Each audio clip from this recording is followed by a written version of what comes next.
बिलासपुर नाम का एक गांव था। उसे गांव में एक जोगिंदर और जग्गू नाम की दो भाई हुआ करते थे। उनकी माता का नाम मीना और उसके पिता राजू चंद्र थे। वे लोग गांव में ठेला लगाया करते थे। उससे जो पैसा लोग कमाते थे उसी से वे लोग अपना गुजारा किया करते थे। धीरे धीरे गांव में और सारे लोग भी अपना ठेला लगाने लगे थे,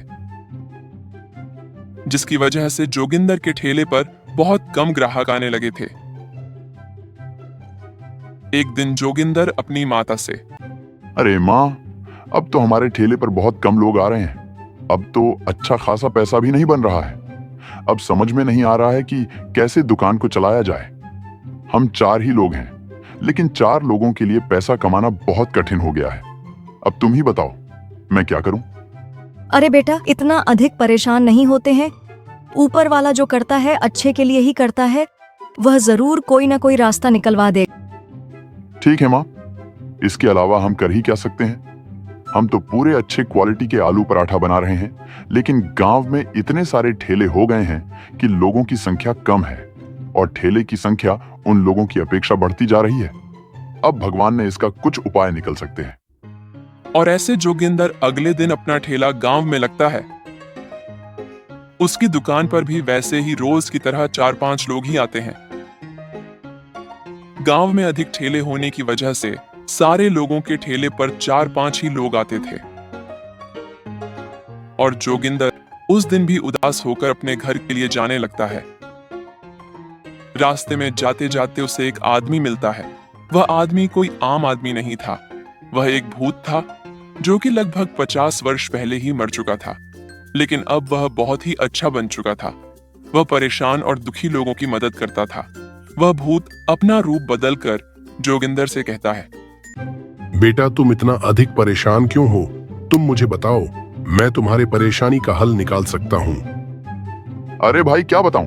और क्या तुम मेरे परेशानी का हल निकालोगे?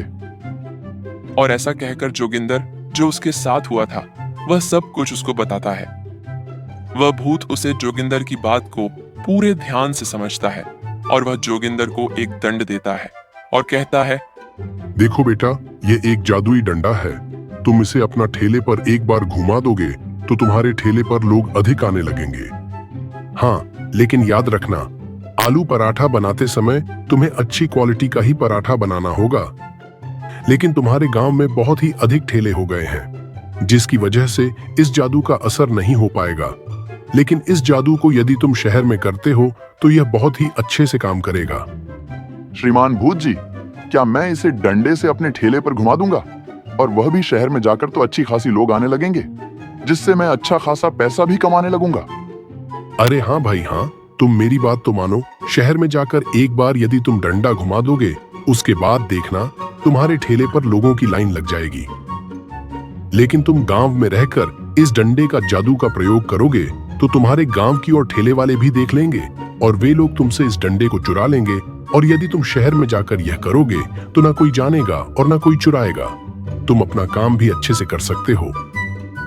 ऐसा कहकर वह आदमी वहां से चला जाता है।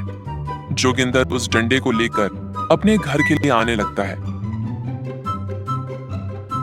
घर पर आकर अपनी माता पिता और भाई को सारी चीज बताता है।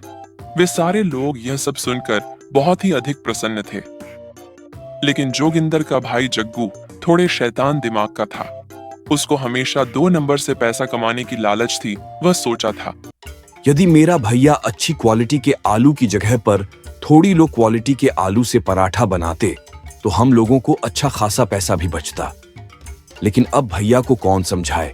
मैं उनसे जबान भी नहीं लड़ा सकता, मुझसे जो बड़े भी तो हैं। और अगले दिन जग्गू अपने माता पिता और भाई के साथ शहर के लिए निकल जाता है। घर पर उसके पिताजी उस घर की रखवाली के लिए रह जाते हैं। अब जग्गू शहर में जाकर ठेले लगने लगा था। जैसे वह भूत ने उसे बताया था, वैसे ही वह अपने ठेले को दंड दिखाता है। और उस डंडे के जादू के वजह से आधे घंटे के अंदर में ही उसकी दुकान पर लाइन लग चुकी थी। उन लोगों को अब जग्गू आलू पराठा देने लगा था। वे सारे लोग जोगिंदर के आलू पराठा को खाने के बाद, अरे भाई, आज तक तुम कहाँ थे और तुम कहाँ से आए हो? जिंदगी में पहली बार ऐसा पराठा खाया हूँ। वाह, क्या पराठा बनाते हो भाई, तुम्हारे हाथों में जादू है। ऐसा करके उसने बहुत ही अधिक पैसे कमा लिया। लेकिन अभी भी जग्गू के मन में वही 2 नंबर पैसा कमाने की लालच थी। वह सोचता था, किस दिन मेरा भाई जाए और मैं सड़े आलू का पराठा बनाकर लोगों को बेच दूं। एक दिन जोगिंदर के पास कोई गांव का आदमी फोन करता है और कहता है कि तुम्हारे पिताजी का देहांत हो गया है, तुम्हें जल्द ही आना होगा। जोगिंदर यह बात अपने माता और अपने भाई को बताता है। इसके बाद तीनों लोग बहुत ही अधिक दुखी थे। जोगिंदर अपने भाई जग्गू से, भाई हम लोग जा रहे हैं गांव, तब तक तुम इस ठेले को अच्छे से देखना और अच्छे क्वालिटी के पराठा बनाना। ठीक है भैया, आप जैसा कहेंगे मैं वैसा ही करूंगा। और जोगिंदर और उसकी माता गांव के लिए निकल जाते हैं। अब जग्गू सड़े आलू का पराठा बनाने लगा था, क्योंकि उसकी हमेशा से लालच थी कि वह 2 नंबर से पैसा कमाए। और वह ठेले को डंडा दिखाता है और उसे जादू की वजह से उसके ठेले पर लोगों की लाइन लग जाती है। उस जादू के वजह से उसके दुकान पर कोई भी प्रभाव नहीं पड़ता। वह खराब आलू का पराठा बनता, फिर भी लोग आते थे, जो कि उस जादू की वजह से ऐसा हुआ था। एक दिन एक आदमी, अरे भाई, मैं कल डॉक्टर के पास गया था, वह बोल रहा है कि तुम्हारा पेट खराब हो गया है। यदि ऐसे ही और मैं खाना खाता रहूं तो मैं बहुत ही जल्दी मर जाऊंगा। और यही ही नहीं, जो शहर में नया ठेला आया है, उसी दुकान पर जितने लोग खा रहे हैं, वह सारे लोग डॉक्टर के पास गए थे और सारे लोगों के साथ यही हुआ है। यह सब जग्गू सुन लेता है। अब जग्गू को डर लगने लगा था, कहीं वे लोग पुलिस स्टेशन जाकर उसकी कंप्लेन ना कर दे। और वह डर कर अपने भैया के पास फोन लगता है। भैया, मुझसे बहुत ही बड़ी गलती हो गई। मैं सड़े आलू का पराठा बनाकर बेचने लगा था, जिसके वजह से कुछ लोगों का पेट खराब हो गया है। अब मैं क्या करूं? वे लोग कहीं जाकर पुलिस में हमारी कंप्लेंट ना कर दें। अरे जग्गू, तुम क्या करते हो? मैं तुम्हें कब से कहता था कि ऐसा गलती मत करना, लेकिन तुमने वही गलती कर दिया। अब सिर्फ भगवान ही कुछ कर सकता है, और तुम प्रार्थना करो कि वे लोग पुलिस स्टेशन जाकर कंप्लेन ना करें। और आज के बाद तुम अच्छे आलू का ही पराठा बनाना। और उसे दिन से जग्गू अच्छे आलू का पराठा बनाने लगा था। और ठेले को डंडा दिखता तो लोग उसकी दुकान पर आने लगे थे। और ऐसे ही कुछ दिन उसके दुकान पर लोग आते हैं और खाकर चले जाते थे। एक दिन एक आदमी, भाई, मैं दोबारा से डॉक्टर के पास गया था और वह अब कह रहा है कि अब तुम पूरी तरीके से ठीक हो गए हो। ऊपर वाले की लाख लाख शुक्र है जो मुझे ठीक कर दिया। और यह सब कुछ जग्गू सुन रहा था। यह सुनने के बाद जग्गू के चेहरे पर मुस्कान आती है। जग्गू अब रोज अच्छी क्वालिटी के आलू खरीद कर लाता और उसी से वह पराठा बनाता था। कुछ दिन के बाद जोगिंदर अपने माता के साथ शहर में आता है और उन लोगों के दुकान पर अधिक लोगों के आने की वजह से वे लोग एक और बगल में ठेला लगाते हैं। एक ठेले पर जोगिंदर और एक ठेले पर जग्गू पराठा बनाकर बेचने लगे थे।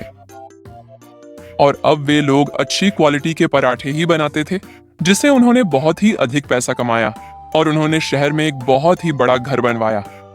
अब वे लोग उसे घर में अच्छे से रहने लगे और खुशी से अपने जीवन को जीने लगे थे। शिक्षा।